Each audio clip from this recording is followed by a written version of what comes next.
I think I've spotted an elk over in those trees over there.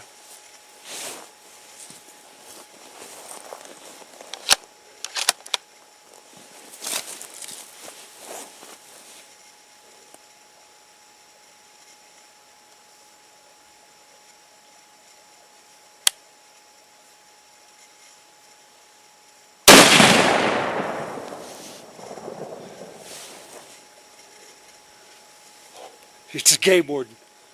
Hey, sorry. Sorry. You need a Band-Aid? Do you need a Band-Aid?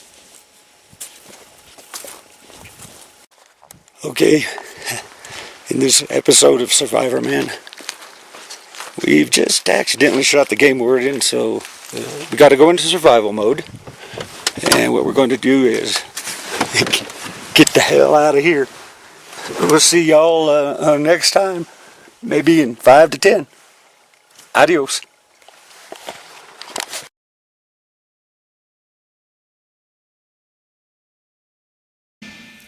Oh.